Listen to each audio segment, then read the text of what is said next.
Selamat pagi saudara-saudara. Hari ini kita masuk perkuliahan dengan topik presentasi. Bagaimana mengembangkan presentasi yang efektif. Nah, kita lihat di sini peran presentasi, baik lisan maupun melalui online dalam era digital seperti ini.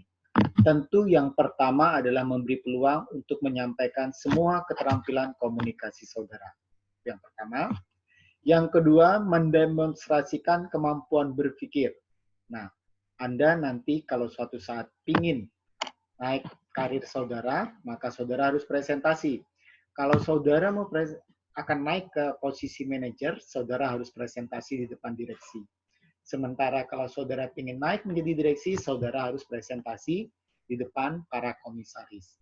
Nah, disinilah mereka akan menilai kemampuan berpikir saudara.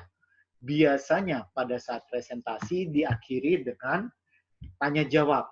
Bagaimana Anda menghadapi pertanyaan-pertanyaan dan yang isu-isu kompleks terkait dengan bisnis atau bidang saudara pada saat itu. Nah, di sini menjadi dasar untuk pihak atasan mengambil putusan apakah saudara akan dipromosikan atau tidak. Bagaimana kalau Anda sebagai pebisnis? Sama saja. Kalau Anda sebagai pebisnis, Anda suatu saat akan bernegosiasi dengan klien saudara. Nah, supaya klien saudara yakin, maka saudara harus membuat presentasi yang efektif.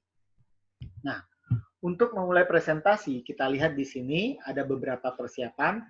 Nah, Anda harus bersikap naturally, ya, artinya bersikap seperti biasanya, sewajarnya, jangan terlalu overacting. Cek semua perlengkapan yang dipergunakan, sebagai contoh misalnya PowerPoint, kemudian PowerPoint-nya apabila ada video, apabila ada audio, maka dicek apakah semua berfungsi dengan baik. Kemudian perhatikan waktu yang tersedia, biasanya Anda akan diberi waktu presentasi. Lazimnya, saudara akan presentasi maksimum sekitar 20 menit. Kenapa 20 menit? Karena berdasarkan penelitian, 20 menit adalah waktu maksimal bagi saudara orang yang mendengar akan fokus kepada saudara. Kemudian berbicara dengan jelas, jangan terlalu cepat, jangan terlalu lambat, ya. Kemudian menjelaskan semua slide tersebut dengan cara yang menarik, jangan terlalu kaku, dan bersiap untuk menjawab pertanyaan-pertanyaan daripada audiens. Nah, ini ada beberapa pola pikir ketika kita melakukan presentasi. Kita lihat di sini biasanya kalau saudara presentasi pertama kali di depan audiens yang besar, biasanya pasti akan gugup. Tidak ada masalah, gugup itu hal biasa, ya. Namun supaya saudara terlatih dan tidak gugup, mulailah berlatih dan berpikir positif. Berpikir positif dalam hal apa? Untuk berlatih. Jadi sebelum saudara presentasi di depan publik, saudara coba dulu presentasi di depan cermin. Saudara lihat bagaimana cara presentasi saudara. Bila perlu ada adik, kakak, atau saudara gitu, diminta mendengarkan apakah ujaran atau ucapan saudara terlalu cepat atau terlalu lambat. Apakah mereka bisa mengerti. Tidak perlu merasa tertekan secara emosi. Nah, kalau misalnya saudara gugup, kemudian emosinya ikut juga bergejolak, tentu ini akan tidak baik ketika saudara melakukan presentasi. Nah, ada beberapa tahapan untuk materi presentasi ini yang akan kita diskusikan. Yang pertama adalah perencanaan, yang kedua penulisan, yang ketiga penyempurnaan. Nah, perencanaan sendiri akan dibagi menjadi mulai dari analisis situasi, kumpulkan informasi, seleksi media yang tepat, dan mengorganisasikan informasi. Setelah kita rencanakan, kita mulai melakukan penulisan. Nah, di sini adaptasi terhadap kebutuhan audiens, kemudian susun materi presentasi. Setelah itu kita lakukan completion, mengevaluasi pesan, kemudian menguasai teknik penyampaian, mempersiapkan untuk berbicara, dan mengatasi hambatan-hambatan. Nah, plan ini kita bahas satu persatu, kita mulai dari analisis situasi. Ini tadi, yang perencanaan ini, kita breakdown menjadi 4. Nah, kita akan bahas satu persatu analisis situasi. Nah, dalam menganalisis situasi, saudara harus tahu siapa audiens saudara dan kemudian apa maksud presentasi saudara. Nah, kita lihat yang pertama. Nah, apakah saudara presentasi to inform, menginformasikan, atau to influence? Kalau misalnya berita di televisi itu rata-rata semua adalah to inform. Nah, beda dengan saudara kalau mau menawarkan suatu produk ke perusahaan. Itu berarti saudara to influence, bagaimana supaya nanti klien saudara bisa menerima tawaran saudara. Kemudian kembangkan profil audience. Nah, kenapa ini penting? Saudara ketika presentasi di suatu tempat yang saudara tidak kenal, yang itu pertama kali bagi saudara, maka saudara harus tahu gimana sih karakteristik audiens, karakteristik masyarakat di sekitar tersebut. Nah, ini terkait dengan nanti persiapan Anda bila dalam posisi tanya jawab, nanti jangan sampai ada audiens yang menyerang saudara. Nah, di sini ada beberapa tipe audiens, ada yang mulai pendukung, supportive, kemudian ada interested but neutral, kemudian uninterested, kemudian senang menerima apresiasi, dan bermusuhan. Nah, saya ringkas dalam bentuk 4 saja. Yang pertama, tipe audiensnya adalah friendly. Yang kedua, netral. Yang ketiga, uninterested. Yang keempat, hostile. Nah, kita lihat yang pertama, friendly. Pada dasarnya, audiens yang friendly, they like you and your topic. Pada dasarnya mereka suka pada saudara. Sehingga walaupun saudara ada miss-miss sedikit, mereka tetap akan senang pada saudara. Bagaimana pola penyampaian? Use any pattern. Karena pada dasarnya mereka suka pada saudara, maka tidak perlu khawatir. Ya, karena apapun pola yang saudara pergunakan, mereka akan mendengarkan dengan baik. Bagaimana delivery style-nya? Be warm, hangat, menyenangkan, terbuka, kontak mata, dan tersenyum. Itu delivery style yang bisa saudara lakukan. Supporting materialnya boleh dalam bentuk humor-humor, kemudian contoh-contoh individu, dan macam-macam. Itu yang pertama, friendly. Bagaimana dengan yang kedua, netral? Nah, pada dasarnya mereka dikatakan suka pada Anda ya tidak, dikatakan tidak suka ya tidak. Nah, pada dasarnya orang-orang netral ini mereka berpikir rasional. Mereka pada suatu saat ketika saudara presentasi, mereka bisa saja mendukung pendapat saudara, bisa juga melawan saudara. Ya, ini karakteristik dari audiens yang netral. Terus bagaimana pola presentasinya? Nah, di sini saudara, karena mereka audiensnya adalah orang yang rasional, usahakan presentasi both side of the issue. Oke? Jadi misalnya dalam sekarang kondisi COVID, ya COVID di seluruh dunia, apakah lockdown di suatu kota atau wilayah itu memberikan manfaat atau memang dibutuhkan atau tidak? Bagaimana sisi positif dari lockdown, bagaimana sisi negatifnya? Itu bisa saudara presentasikan. Be control, do not showy. Ya, karena pada dasarnya audiens saudara netral, saudara jangan terlalu menunjukkan bahwa Anda pintar, karena nanti khawatirnya mereka yang semula respect pada Anda akan melawan Anda. Supporting materialnya bisa dalam bentuk fakta-fakta, kemudian data-data statistik, pernyataan dari para ahli, dan macam-macam. Nah, yang ketiga, tipe audiensnya adalah uninterested. Mereka tidak tertarik, tidak berminat. Loh, kok hadir dalam seminar atau perkuliahan Anda? Nah, mungkin mereka disuruh kantornya. Kantornya mengatakan, oke, tolong Anda hadir di seminar ini mewakili perusahaan.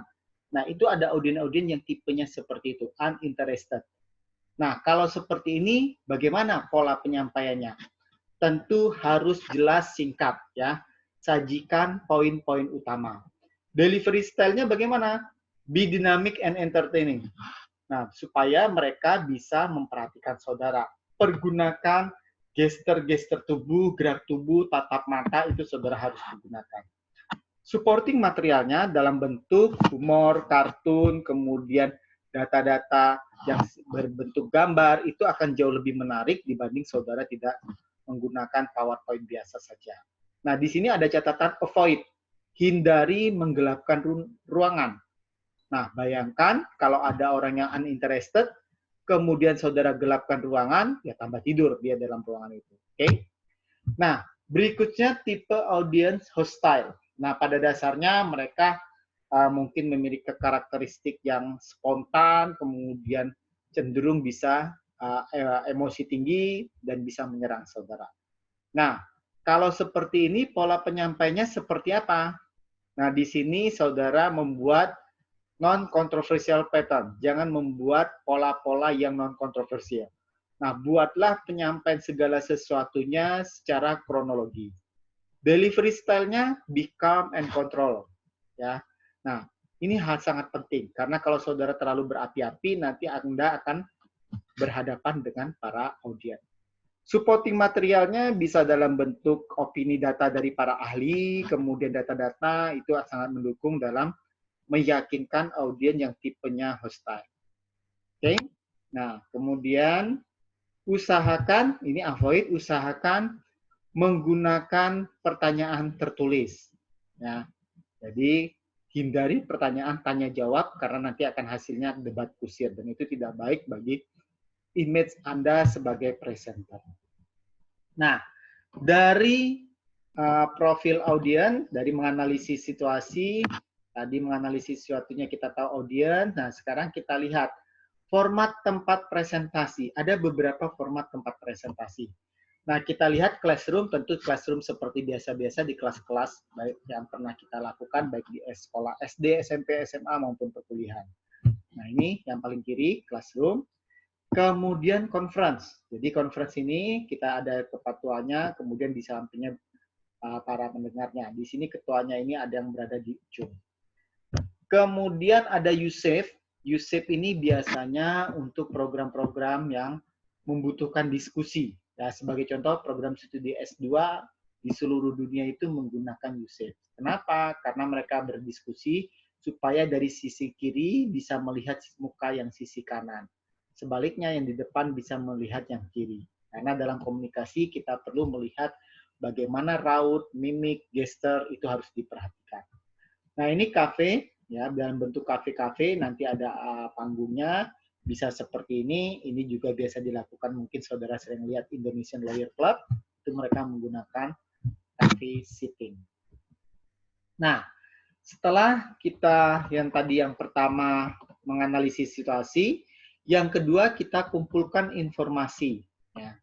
Di sini kita harus mencari informasi yang sesuai dengan kebutuhan audiens. Apakah audiens saudara itu orang berpendidikan, orang ekonomi mampu, ya, menengah ke atas, atau orang yang cuma lulusan SD saja.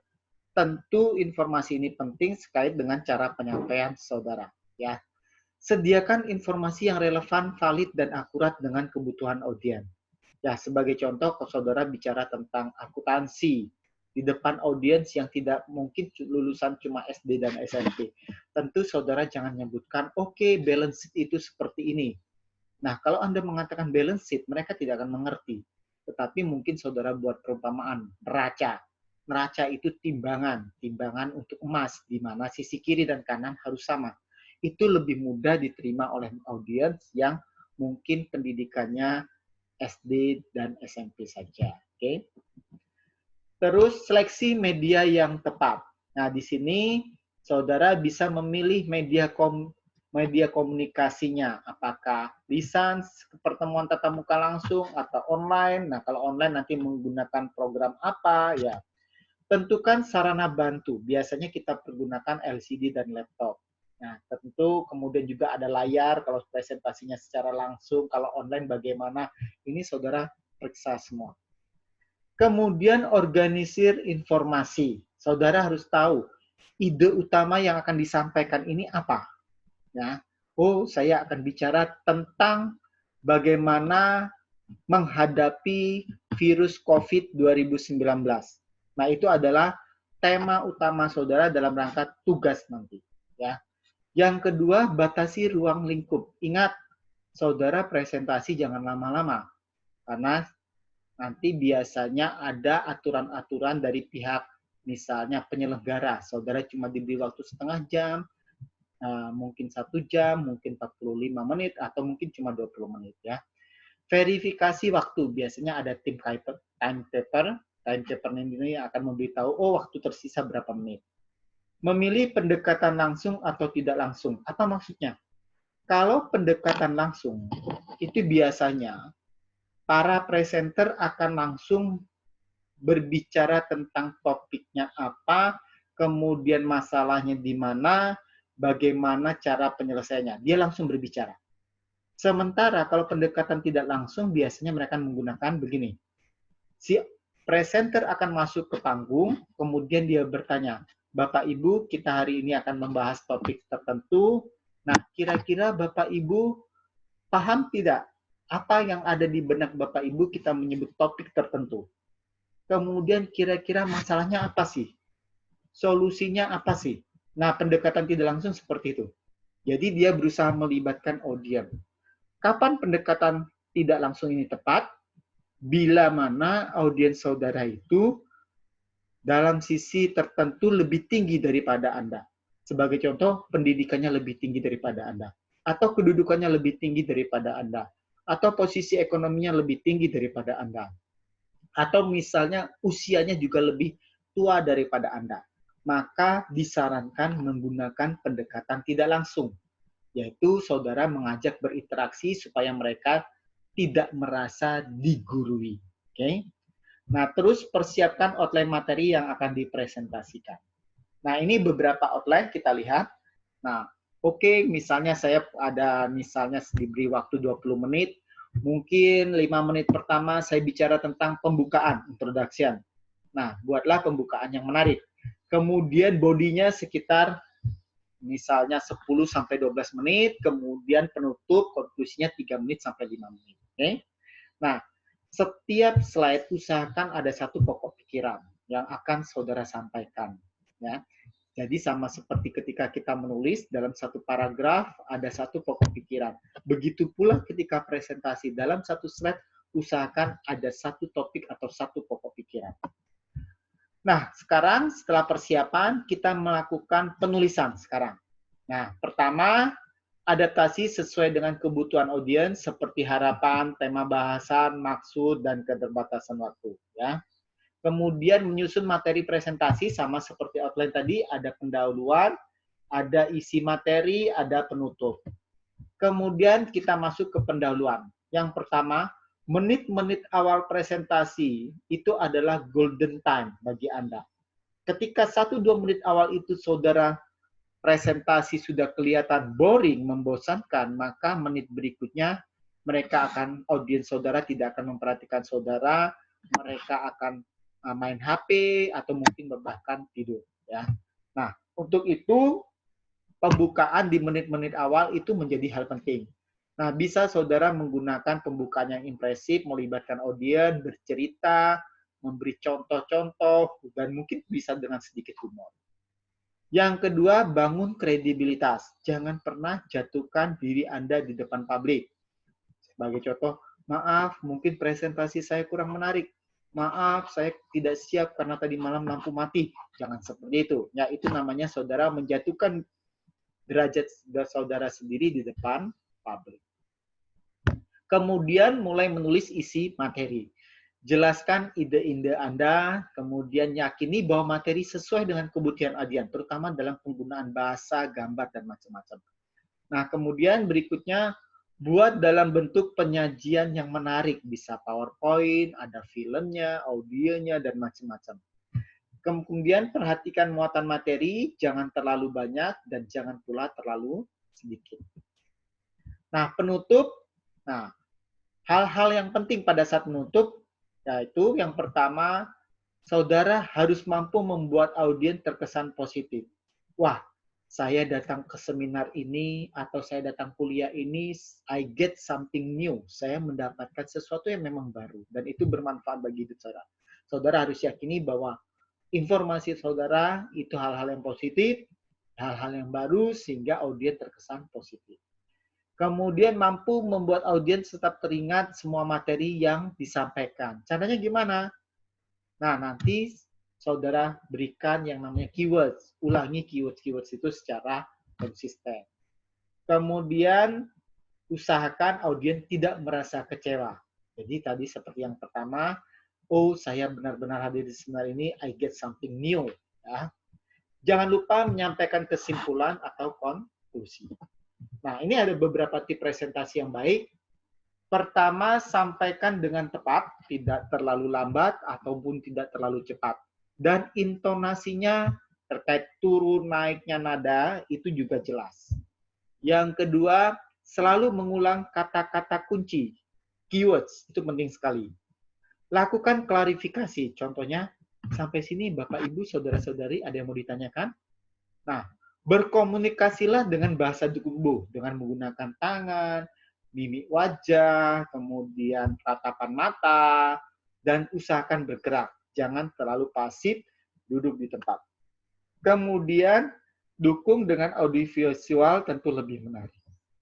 Nah, beberapa teknik untuk menyempurnakan presentasi.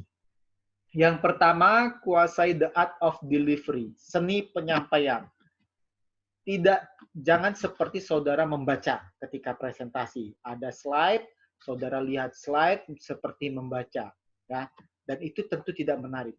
Sometimes Anda harus memorizing. Memorizing artinya mengingat, ya, mengingat. Nah, sesekali Anda melihat pada slide, melihat catatan tangan, ataupun melihat di HP, itu boleh, supaya topik saudara tidak kemana-mana, menyebar terlalu luas. Ya, jadi sesekali saja. Namun fokus mata saudara harus pada audience, jangan kepada slide terus. Ya. Kemudian impromptu speaking, sometimes you menciptakan keheningan, harus bisa menciptakan keheningan. Contohnya, misalnya saudara presentasi, saya akan investasi 1 triliun rupiah. Hening sejenak, supaya orang berpikir, 1 triliun rupiah itu nolnya berapa ya? Oh, nolnya apakah 9, apakah 12? Tentu kalau mereka tahu, oh nolnya 12, nah mereka akan berpikir bahwa ini jumlah yang besar.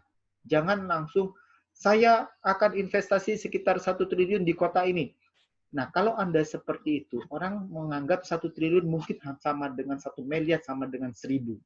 Karena Anda tidak membuat memberi waktu kepada orang untuk berpikir. Yang kedua, jangan lupa memeriksa segala hal yang berkaitan dengan kesiapan presentasi. Jangan sampai di tengah-tengah presentasi Anda mandek. Mandek misalnya tiba-tiba slide tidak terbuka, audio visualnya tidak berjalan. Nah, bagaimana kalau misalnya tiba-tiba ada insiden, saudara sudah mempersiapkan hal seperti itu, namun teknisinya mungkin ada trouble, the show must go on. Anda harus tetap bisa fokus pada penyampaian saudara. Nah, biarkan dengan slide yang sedang diperbaiki para teknisi, Anda terus menyampaikan. Dan mungkin saudara buying time dengan membuat sedikit humor. Kesiapan diri menghadapi kecemasan dan pertanyaan serta kritik-kritik yang responsif. Nah, makanya dalam suatu presentasi pasti ada sesi tanya jawab dan Anda harus betul-betul menguasai topik tersebut, ya. Jangan sampai jawabannya salah. Nah, kalau saudara misalnya tidak bisa menjawab dengan baik, nanti akan kita teruskan. Saudara bisa jawab, baik, kita akan teruskan melalui email atau WA, nanti silakan. Misalnya saudara kalau tidak memiliki kemampuan untuk menjawab pertanyaan tersebut. Nah, kemudian beberapa terkait dengan presentasi visual, yang penting adalah ketahui media presentasinya, apakah elektronik slide, OHP, dan macam-macam. Kemudian pemilihan template, type and font, style, animation, graphic, and table. Ya, ini sangat penting, ya, sehingga nanti ketika saudara presentasi terkait dengan tugas saudara, itu buatlah yang konsisten. Jangan sampai saudara menggunakan animasi dari halaman depan sampai halaman terakhir isinya Hello Kitty. Padahal saudara berbicara tentang COVID misalnya. Itu tidak relevan. Yang ketiga, pewarnaan PowerPoint dan klip serta special effect. Tolong diperhatikan. Saya masih sering ketemu ada orang presentasi dengan menggunakan background warna biru tua, tulisannya hitam. Nah, itu sempurna untuk orang tidur, bukan untuk mendengar presentasi saudara. Kenapa? Kalau warnanya seperti itu, tentu akan kesulitan bagi mereka untuk melihat huruf-huruf saudara.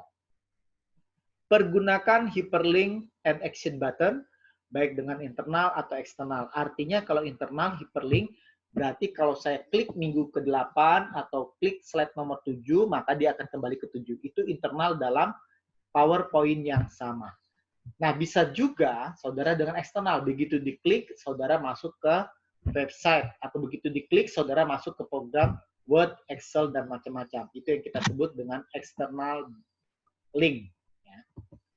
Nah, kemudian, ini yang lagi terjadi, presentasi online. Nah, ini akan kita bahas di minggu berikutnya. Oke, mungkin hari ini presentasi terkait dengan presentasi kelas. Nah, kalau presentasi online, kelebihannya apa? Hemat biaya dan nyaman. Nah, kekurangannya digital divide, ya. Tidak semua orang menguasai teknik digital tersebut, ya. Nah, kekurangan berikutnya apa? Human moment. Hilang kedekatan manusiawi kalau kita menggunakan presentasi online, ya. Seperti ini interaksi saya dengan saudara tentu tidak mudah dalam kondisi virus COVID ini. Nah, kemudian pertimbangkan semua alternatif software. Hari ini kita menggunakan Zoom, bisa saja menggunakan Google Class, bisa juga menggunakan Skype dan macam-macam, ya. Namun pada insinya semuanya relatif sama. Ya, cara presentasi, cara mempersiapkannya semuanya hampir sama. Oke, saudara-saudara, hari ini begitulah presentasi kita. Nanti saudara akan di minggu depan mempresentasikan tugas saudara. Nah, karena kita menghadapi pembelajaran online, untuk minggu depan saudara saya beri tugas yang pertama, buatlah video. Video tersebut dimasukkan dalam YouTube, kemudian nanti linknya dimasukkan ke dalam ULS, di dalam sistem kita, untuk kita melihat bagaimana presentasi saudara. Topiknya apa? Sesuaikan dengan topik hari ini, yaitu bagaimana kita berbicara tentang COVID, mengatasi COVID, Coronavirus Disease 2020. Oke? Nanti saya akan tulis di ULS apa yang harus saudara kerjakan. Selamat pagi.